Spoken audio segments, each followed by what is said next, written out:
All right, guys. So the next chapter we're going to cover in Unit 7 deals with the evolution of populations. And excuse me, there we go. And this is actually, I think, a really interesting topic. It expands on what we discussed in Chapter 22, the Darwinian look at evolution. There's a list of stuff you need to know.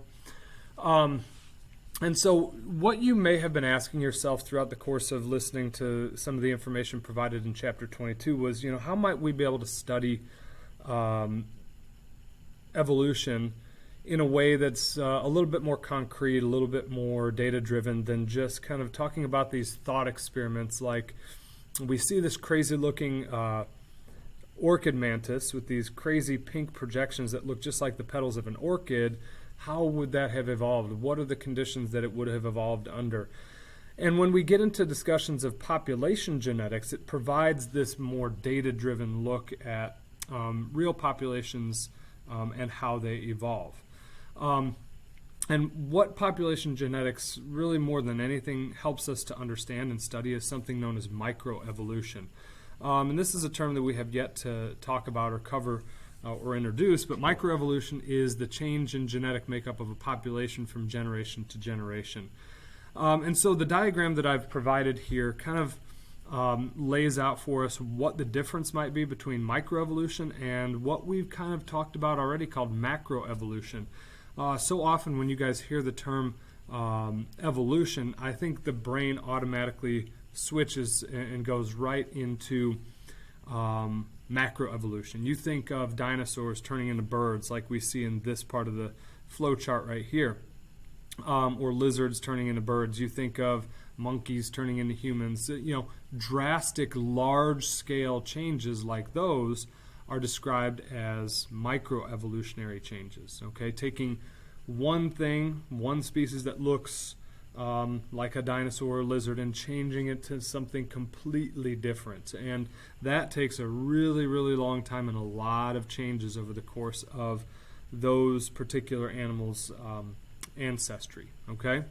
But this idea of population genetics helps us to understand a different type of evolution. It still works the same way, called microevolution, which describes small changes in species or populations over shorter amounts of time. And we can see microevolution on this scale right here, going from left to right. We see maybe kind of this generic lizard right in the middle here. And then if we go one way on that microevolutionary scale, we see that lizard basically just turns color. It's a different color scheme. Okay, so it's a small genetic change. And if we go the other way, it changes in size or with features. So we see that maybe it gets a little bit smaller, and maybe its tail actually gets a little bit shorter as well. And so these are what we call microevolutionary changes, and these changes are relatively easy to spot and study during data-driven experiments about evolution. Okay. Now, one thing that's popped up here in the definition of microevolution is something that maybe I haven't touched on enough, or maybe I should have touched on a little bit more in detail and depth in Chapter 22, is this misconception here. One misconception is that organisms evolve in the Darwinian sense that we talked about in Chapter 22 during their lifetimes. That is not the case. I'm hoping that you were able to come to that conclusion on your own when we kind of discussed Lamarck, where you can't extend the muscles of the neck, you can't take steroids, and evolve that way and be able to pass it down.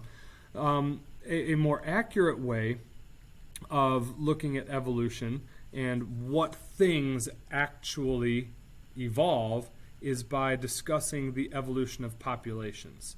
Because that's really where you see evolution occurring.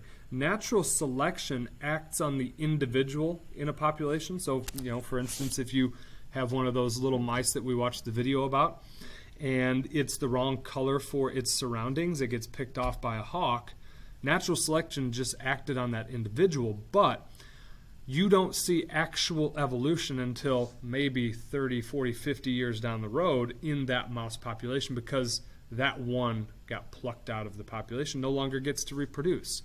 So it is only the populations that evolve, but natural selection can act on the individuals in a population. You could think of you could think of the individuals in a population as agents of evolution. The little individuals bring about evolution over a longer period of time. So I wanted to make sure you understood that distinction, because that's really why we're studying what we're studying here in chapter 23, the population genetics. So population genetics is the study of how populations change genetically over time. And so we can look at how populations change genetically over time, and we can equate that to evolution, right? At least in the Darwinian sense. I had mentioned that evolution is the change of something over time, right? You can use that as a stock term. It probably is something very similar in the dictionary. Evolution means change in something over time. And so we can look at the change in genetics over time. And what population genetics does is it mingles Darwinian evolution, like we talked about in Chapter 2, with Mendelian genetics, which we talked about in Chapters 14 and 15. Okay?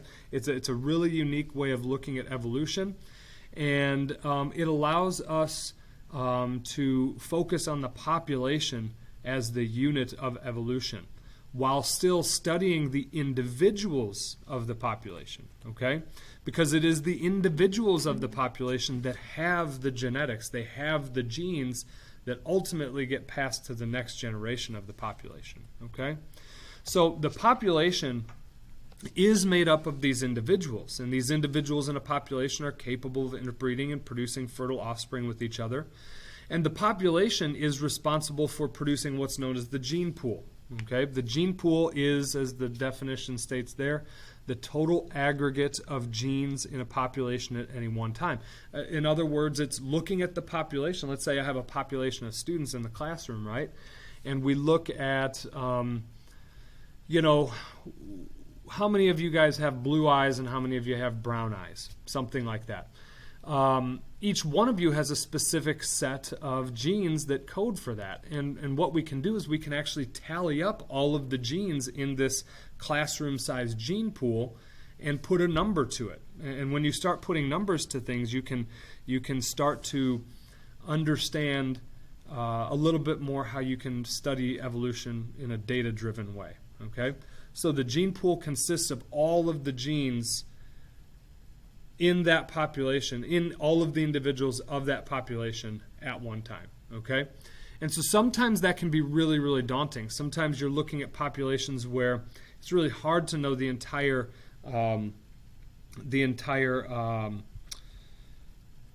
total aggregate of all the genes. Maybe you're looking at a population of 50,000 people. Or maybe you're looking at a population of 100 organisms, and that's easier to take stock of how many genes of a certain variety are in that particular population. But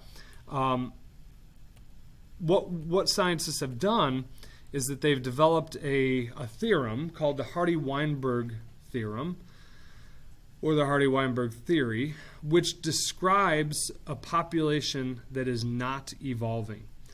And what it allows us to do is be able to look at individuals in a population and hypothesize and predict what gene or allele frequencies happen to be in that population. So, and sometimes it's used to describe very, very large, sometimes unruly populations when otherwise we wouldn't be able to study them. Okay? So the Hardy-Weinberg theory states that frequencies of alleles and genotypes in a population's gene pool remain constant from generation to generation. So if you think about it, just think about the gene pool as just a bunch of letters, right? If we're studying a specific trait, those traits are represented by alleles. They're coded for by alleles or genes. And what we've learned in Mendelian genetics is that you can represent those genes or alleles with letters. So you can think of these traits that you might see in a population as just letters out there. It's kind of weird to sit there and think about all the students in my class and whether or not they have blue or brown eyes and think of those people as just letters representing what trait they have for their eyes. But that's kind of what you're doing here for the Hardy-Weinberg theory. You're thinking of these organisms in terms of letters that represent the gene of the trait you're studying. Okay? So, if only Mendelian segregation and recombination of alleles are at work, is this theory actually valid? Okay? One thing we have to understand is that this is completely hypothetical. Okay? Real populations are never in Hardy-Weinberg equilibrium. They just never are. Okay? Because there's certain conditions that need to be met for the Hardy-Weinberg theory to be true. Okay? To describe a population that's not evolving. And if we look at these conditions on the next slide, they are impossible in normal conditions. Okay? So these 5 conditions for non-evolving populations that would put a population in Hardy-Weinberg equilibrium are rarely ever met in nature, if ever. Very rarely do you ever see a population fulfill all of these conditions to meet the Hardy-Weinberg equilibrium. Okay? So you have to have an extremely large population size. Okay? A lot of populations will meet that one. Okay? You have to have no gene flow in a population. Now, what is gene flow? Gene flow is the movement of new genes into or out of populations. And just think about the human population here in Bloomington Normal. I bet you know half a dozen people that have moved out or moved in within the past year into our population. Okay? So gene flow is very hard to meet for this equilibrium. No mutations. That you can't even control that. Even if you wanted to control all the other ones, you can't control mutations. It's just not a thing. The mutations are just going to happen. If they happen, they happen. Okay? Random mating. We know that's not even the case. The random mating is like you go in the middle of Eastland Mall, and okay, so that mall's like dead anyway, but let's say when it was popular back in the mid-90s or whatever, you spin around and you pick somebody to mate with. That's random mating. That doesn't happen, right? That doesn't happen in most populations. It happens in some, but not most. Okay? And then there's no natural selection in your population. Again, that in human populations that might be true, but in so many other populations that is not the case. Natural selection just goes. Like things die because they're weaker. Predators prey on things because they can't get away or they can't hide themselves or whatever. So if you look at all these conditions that describe Hardy-Weinberg's theorem, they're rarely ever met. Okay?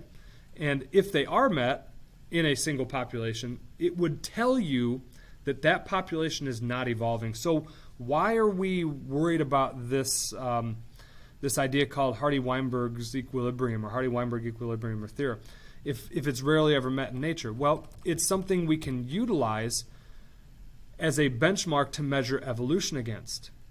Okay? We can say, okay, in theory, if all these things are true, that population should not be evolving. Okay, well, let's check and see if it is evolving. Well, how do we check that? That's what we're going to embark on in the next part of this video, not this video, but the next part of this class, is a more detailed look into how we can use Hardy-Weinberg to measure whether or not evolution is occurring. Okay? And to do that, what we're going to have to look at is something known as the allele frequency of the population. And that's where it starts to get tricky. And that's where I'm going to stop the video, because I would like to talk about that in person in case you have any questions about it, because it can be confusing, especially when we're using something, this idea that is hypothetical and is never really true, to prove or support something that we can see happening in nature over the course of generations. So that's what we're going to jump into next time I see you. Talk to you soon. Bye.